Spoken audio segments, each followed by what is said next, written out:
So in Alberta, we've got a political action committee, a PAC. We have them all across the country. This one's called Take Back Alberta. And I'm sure outside of Alberta, you guys haven't heard much about it, but boy, it's been big news in Alberta lately. And it's been active for a few years.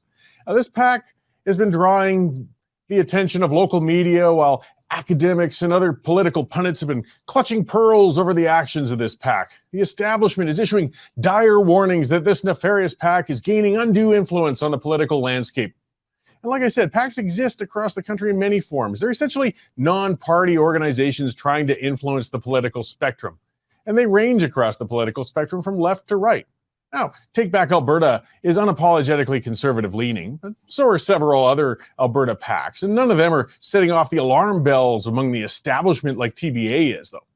Now, Take Back Alberta has been holding town hall-style meetings all across the province. So when one was held near my place, I popped out to see in person what all the fuss was about. I joined about 150 people to listen to the group's leader, a gentleman named David Parker, and he explained what the purpose of the group was and what his intentions were. The presentation was about an hour long, casual in style. Most of it was taken up by Parker sharing his own political history.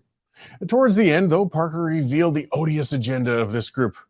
So was it a fundless, shameless fundraising pitch to pad his pockets? No, there was an ask for donations, but it was a soft sell, and they didn't even pass a bucket.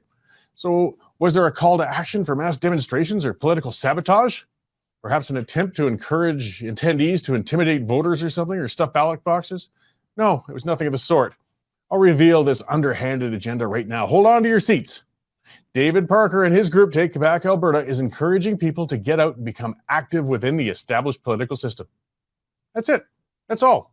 From encouraging people to join everything from local library boards to taking part in provincial election nominations, TBA is simply telling people to quit complaining and start taking part.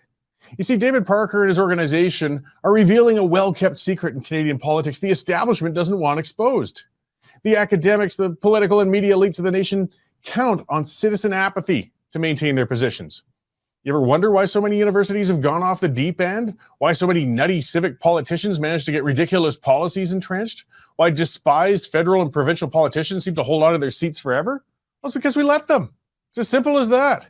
We have the means to fire them and replace them all with whoever we choose, but we've given up on that responsibility. Voter levels, the turnout levels in most elections are shamefully low across the country, especially at the local levels of government.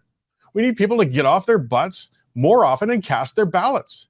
The thing is, though, there's more to democracy than just going out to vote. People need to start taking part in the process every step along the way. It's participatory democracy. It means you have to participate.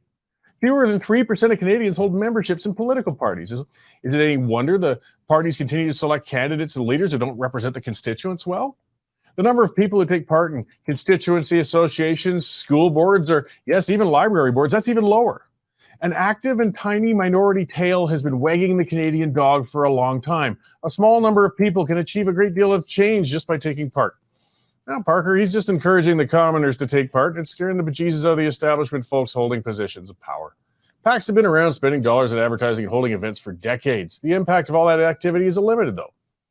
Having a PAC organizing people to become politically active, though, that's a little different. It's having a difference in policy, and that's what's got some people scared. It seems as groups have found the path to change, and the establishment knows it, and that's why it's gaining that much attention. I'm not trying to cheerlead for them. They tend to be dominated by people more socially conservative than I, and,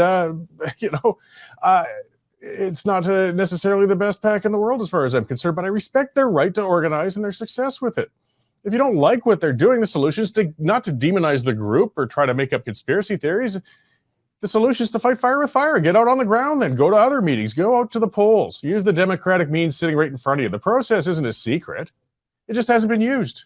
If Parker's organization takes people from all sides of the political spectrum, or encourages them and gets them active in their communities, we're all going to be better for it. If any agenda is going to be questioned, is that put forth by those who fear citizens organizing and using legitimate democratic tools to achieve change?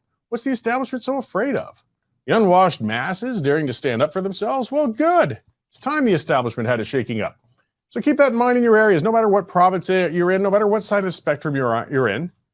Take part, guys. Get up. Get out there. You don't have to like what that group's doing. If you don't like it, join and fight back. That's all. Canadian Shooting Sports Association. Without the CSSA, our gun rights would have been taken long ago. These guys are on the front lines helping to draft smart and intelligent firearms regulations and legislation in Canada, and more importantly, educating the public about how we keep guns out of the hands of the wrong people. To become a member, it's absolutely worth every penny. You can become a Western Standard member for just $10 a month or $99 a year for unlimited access.